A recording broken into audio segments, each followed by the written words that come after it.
Ruggie describes his relationship with Leona as give and take, saying that he is doing the same thing as the hyenas who joined hands with the king of beasts of legend in order to improve their lives.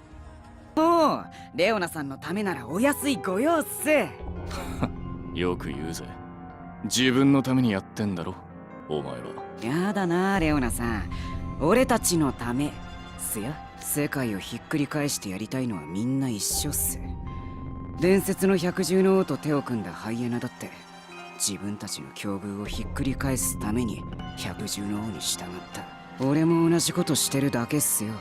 This comes up repeatedly in Book 2, where Ruggie expresses a desire to show the world Leona standing over a battered Malleus Draconia, as maybe some top corporate recruiters will even take an interest in a little old hyena like me. Rook describes their bond as strong as diamonds, even with its peculiarities. Leona and Ruggie seem to look out for one another when it comes to Rook in particular, with both characters telling him that they aren't together 24/7 when Rook asks. げんよ、ロア・ドゥ・レオン。おや、昼休みだというのにムシュータンポポはどうしたんだい？四六時中一緒にいるわけねえだろうな。さっさとその草食動物どもを連れてどこかへ移ろ。When Rook asks Ruggie for Leona's weakness and Ruggie refuses, he grabs Ruggie by the tail and tickles him into submission. Ruggie only admits Leona's weakness of vegetables for the sake of self-preservation after Rook threatens to change his focus from Leona to Ruggie himself. Later on, in the cafeteria, it is revealed that Ruggie had been hiding this interaction with Rook from Leona, but Leona still takes Ruggie along with him when he leaves the table rather than abandon him to Rook. When it is revealed that Leona was assigned the task of watering plants in the greenhouse as punishment for poor attendance but he has not been doing so, causing Ville's plants to suffer, Ruggie defends Leona by refusing to lead Ville and Deuce to Leona's location. Leona looks out for Ruggie as well, saying during Fairy Gala that he won't let anything happen to him. The line on EN is, "I'm there to keep that from happening," but this sounds somewhat passive, as if Leona doesn't expect to have to do anything because his presence will be enough. The original line may sound more protective, but this might be overly pedantic. Leona follows through with this promise, distracting fairies that nearly discover Ruggie, Grimm and the prefect and giving them enough time to escape. Ruggie says that Savannah Claw couldn't ask for a better pack leader than Leona, as he is strong, smart and covers all his bases.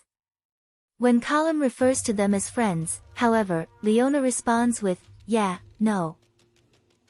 Leona and Ruggie seem to get along very well despite the power imbalance between them, working well together during Halloween, New Year's,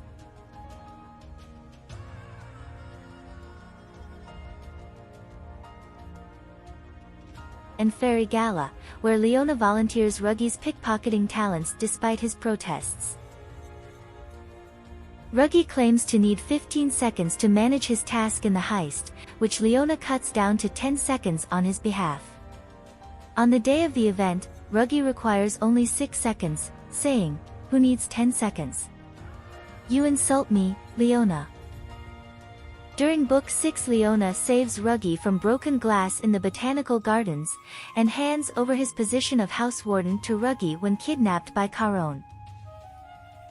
まあ、戻ってこれるかどうかはわからないがな。え？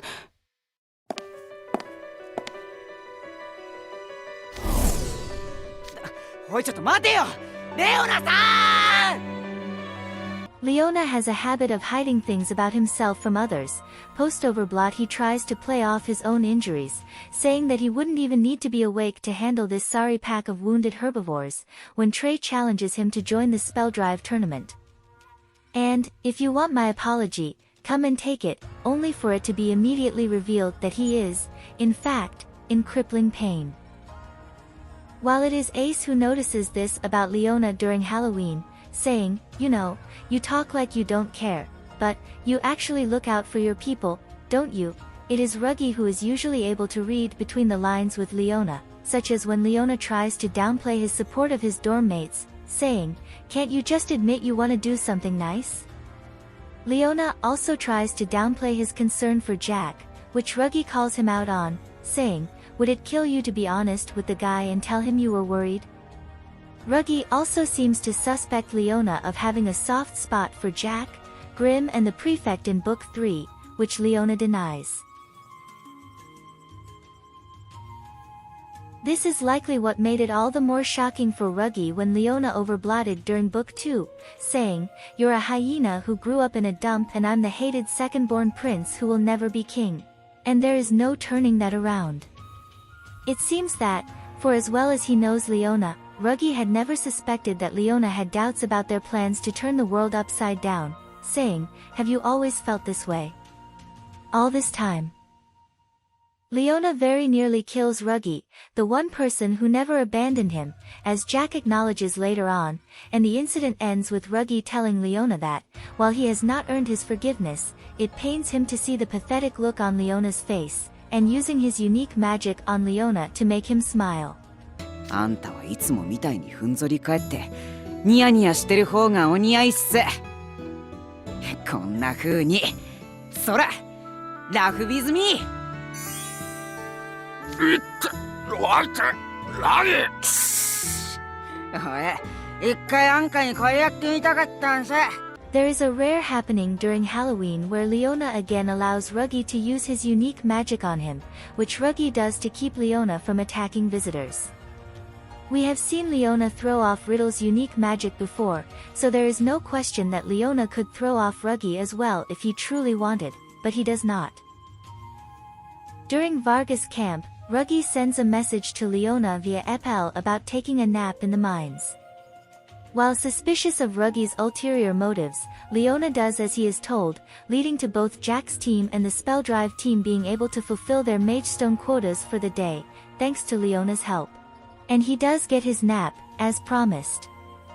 Despite their violent history together, Ruggie never seems intimidated by Leona and is happy to mock him to his face, saying that Leona's actions during Fairy Gala make him embarrassed to be part of Savannah Claw, praising Colum for his diligence and motivation setting him apart from Leona, and laughing outright at how cute Leona looks in Malleus's ceremonial robes.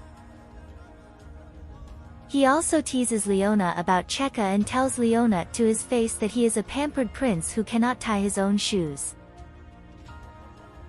We see Ruggie dragging Leona out of bed feet first in Book 3, immediately after the Overblot incident, and he even insinuates that he is looking to steal from Leona in the same arc.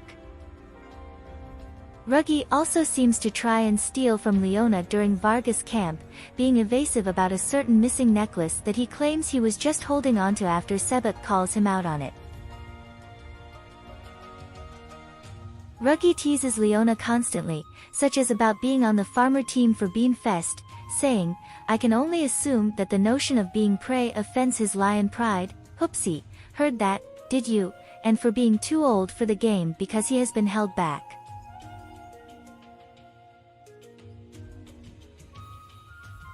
Ruggie will also tell Leona to keep his mouth shut.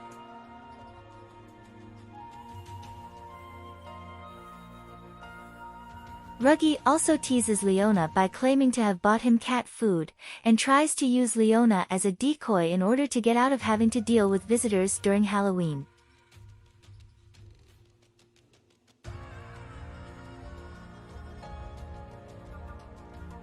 Leona catches on too quickly for Ruggie to manage it, leaving Ruggie to deal with the visitors, and Colum, himself.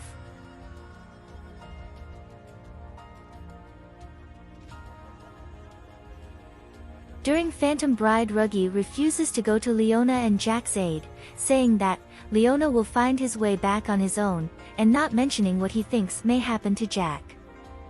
Ruggie also lets Vil, Cater and Rook into Leona's bedroom during Fairy Gala, rather than support him in shirking his responsibilities, and he even pressures Leona into allowing Grimm and the Prefect to stay in Leona's own bedroom during Book 3 by referencing the potion he drank to boost his magic for Leona's plan in Book 2.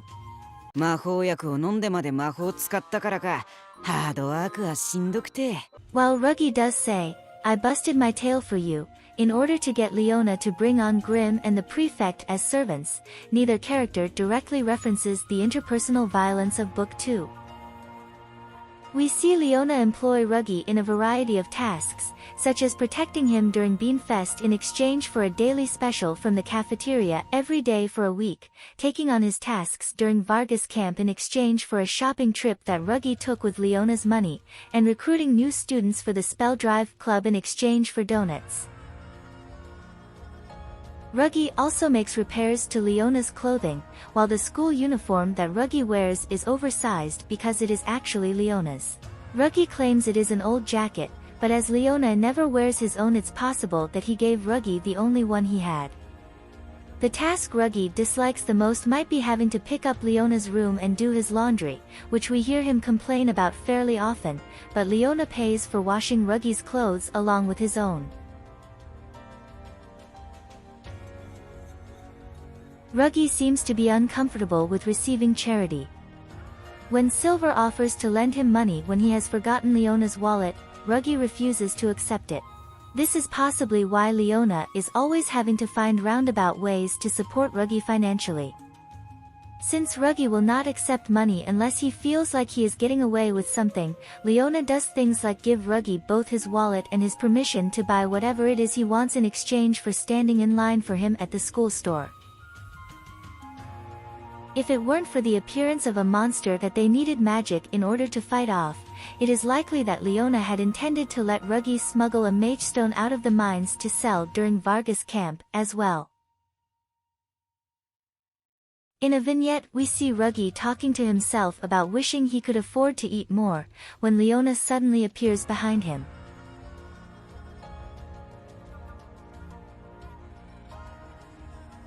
We do not know how much Leona overheard, but when Ruggie says that he needs money to buy detergent for washing Leona's clothes, Leona tosses him his wallet, then tells him to take what he needs and keep the change. Ruggie points out he has nothing but large bills, and Leona responds, "Why are you getting all hung up on the details? Don't make me repeat myself."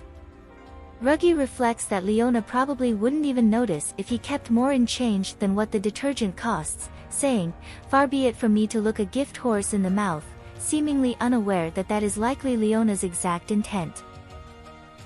We never see Leona haggle with Ruggie to try and underpay him. Leona always goes along with whatever price Ruggie dictates, with Ruggie charging him at least 10 thalmarks an hour in exchange for his help during Fairy Gala. Ruggie also seems to be free to refuse tasks that he does not like, such as passing on messages to Malleus. When Jamil comments that serving Leona seems far more painful than serving Column, Ruggie says that serving Column would just make him uncomfortable, and there is a lid for every pot. Ruggie explains that while Leona is used to ordering people around and is a demanding boss, he is always giving things to Ruggie for him to sell. 俺が使えるものはもらって、他のは必要としそうなやつに譲ったりしてるっす。Leona also helps with Ruggie's education, as Night Raven College is Ruggie's first time in a proper school. Ruggie says that Leona tutors him on lessons he does not understand and provides him with reference books and old exams, as well as useful advice, directly resulting in a significant increase in Ruggie's grades from bottom of the ladder to somewhere just below the middle. すごいっしょ。下の下から平均近くまで来るのって大変だったんすよ。Ruggie explains, the moral of this story is to stick close to the biggest fish in the pond, and figure out how to make it benefit you personally. Leona seems wholly aware of the fact that he is being used in this way and says that Ruggie's shamelessness is his strength. He calls Ruggie's magic underwhelming and barely worth mentioning, but explains, the thing is, he knows it. So he sucks up to me and uses me. That's not bad or something to be ashamed of. ラギーの生き汚さは力だ。Leona says that while Ruggie is nimble, a smooth talker, cautious and can handle anything by himself, his problem is he is practically programmed to think like an underdog lackey, and needs to approach his problems from a pack leader's perspective. We see Ruggie take this advice in his dorm vignette where he employs Lucius to handle a problem he had been having on his behalf. In addition to never arguing with Ruggie about money, Leona seems to follow his demands in other areas as well, such as reluctantly eating vegetables that Ruggie puts on his plate for lunch. Leona says that there are things like ceremonies he cannot skip because Ruggie will not let him, and if the prefect needs help from him they need to go to Ruggie first, who will pass on the message to him if Ruggie decides it is actually necessary to do so. Leona does not seem to like the food at the school cafeteria, calling the steaks cheap in Book 6, which makes sense, as he is a prince. He is also one of the strictest judges in Culinary Crucible, on par with Vil and grading meals with a 4 that Ruggie grades as 8. Despite this, Ruggie has a voice line saying, "When it comes to cooking, all I can do is throw together whatever's on hand," but it seems like Leona doesn't care as long as it's edible. This is completely different from what we have seen of Leona, insinuating that Leona either just likes Ruggie's cooking in particular, or at least he refuses to complain about it.